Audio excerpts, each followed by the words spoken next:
ডাক, তাদের দোয়া, তাদের প্রার্থনা, তাদের মুনাজাত আমি আল্লাহ কবুল করি যখন আমার বান্দা আমার নিকটে দোয়া চাই, দোয়া করে।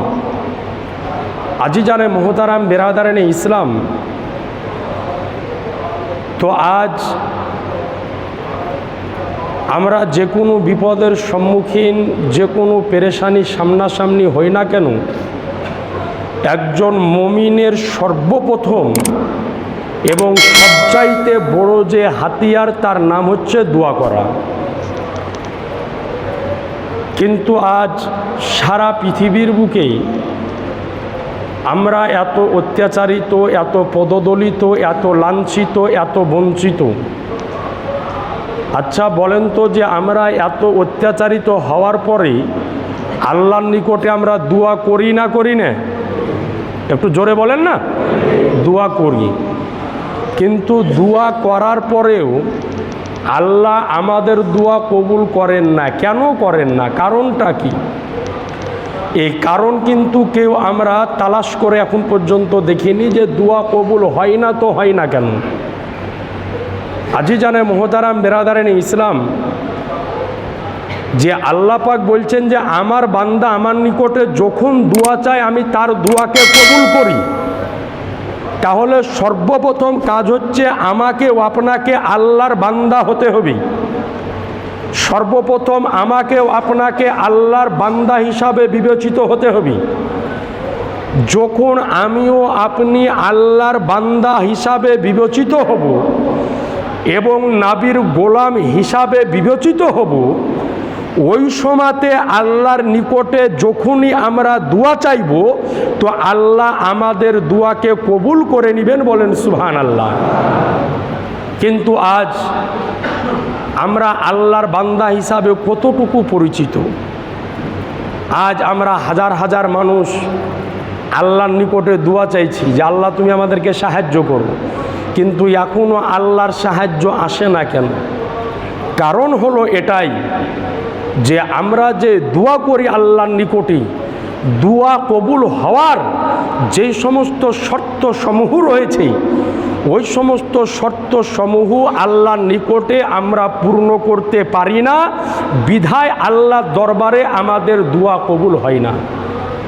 আজ আপনাকে বলি, বিশ্ববিখ্যাত জলিলুল কাদার পয়গম্বর হযরতে ঈসা আলাইহিস সালাম, তিনার জামানায় একবার কাহাসশালি পড়েছিল, বিরাট খরা, অনাবৃষ্টি, চারিদিকে এত খরা যে ফসল পানি পশু পক্ষী যা ছিল গরমে রৌদ্রে খরাতে সব হালাকাত হয়ে যাচ্ছিল।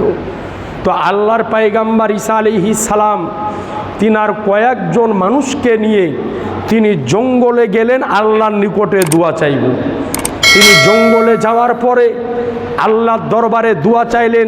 তিনার আরও যত মান্যকারী তিনার সঙ্গে যারা ছিল তারাও আল্লাহর দরবারে হাত উঠিয়ে দোয়া করল, কিন্তু এরপরেও আল্লাহ পাক বৃষ্টি দিল না, তিনার দোয়া কবুল হলো না। তো ঈসা আলাইহিস সালাম বললেন, আল্লাহ আমি তোমার নিকটে দোয়া চাইলাম, আল্লাহ দোয়া কবুল হলো না কেন? আল্লাহ পাক সঙ্গে সঙ্গে ঈসা পয়গম্বরের উপর ওহী নাজিল করছেন, বলে ঈসা পয়গম্বর তোমার সাথে যে মানুষগুলি দোয়া চাইতে এসেছে এদের মধ্যে অধিকাংশই পাপী আছে, গুনাহগার আছে, এই জন্যে আল্লাহর নিকটে তোমার দোয়া কবুল ও মনসুর হয়নি। তো আল্লাহর পয়গম্বর ঈসা আলাইহিস সালাম সঙ্গে সঙ্গে তিনি হুকুম নাজিল করলেন যে তোমাদের মধ্যে কে কে পাপী গুনাহগার আছো তোমরা এই জঙ্গল থেকে বের হয়ে চলে যাও। তো যতজন মানুষ তিনার সাথে এসেছিল একের পর এক, আচ্ছা মাদ্রাসার মসজিদে, সমান করে মাদ্রাসা মসজিদে, তো সমস্ত মানুষ একের পর এক বের হয়ে চলে গেল। একটা মানুষকে দেখা গেল হযরতে ঈসা নবীর পাজরে বসেই থাকলো। তো আল্লাহর পয়গম্বর ঈসা আলাইহিস সালাম বলছেন, হ্যাঁ গো, সবাই ওরা পাপ করেছে, গুনাহ করেছে, তাই আমার কথা মোতাবিক তারা আমার নিকট থেকে চলে গেল। তুমি কি কোনো পাপ কোনো গুনাহ জিন্দেগিতে কোনো দিন করোনি? বলে হুজুর আমি জীবনে পাপ গুনাহ কি করেছি না করেছি জানি না, তবে আমি একদিন জঙ্গলে বসে আল্লাহর ইবাদতে, আল্লাহর ধ্যানে মাশগুল ছিলাম, আল্লাহর ইবাদতে আমি মগ্ন ছিলাম।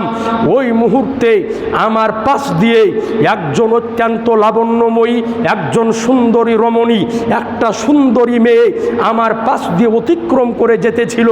আর আমি শয়তানের অসসায় পড়ে, শয়তানের ধোকায় পড়ে ওই সুন্দরী রমণীর দিকে একবার খারাপ নজরে দৃষ্টি ফেলেছিলাম। খারাপ নজরে আমি তাকিয়ে নিয়েছিলাম। এক ঝলক তাকানোর পরে আমি সঙ্গে সঙ্গে নিজের চোখকে ফিরিয়ে নিয়েছিলাম। ওই মুহূর্তে আমি আল্লাহর দরবারে তওবা ইস্তেগফার করতে আরম্ভ করলাম।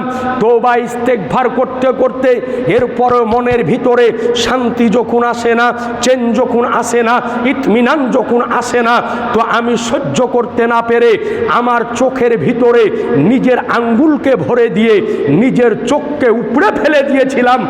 যেই চোখ দ্বারাতে একজন পরায়া নারীর দিকে খারাপ দৃষ্টিতে তাকাই, যেই চোখ দ্বারাতে একজন অন্য নারীর দিকে খারাপ নজরে তাকাই, এই চোখকে আমি রাখবো না।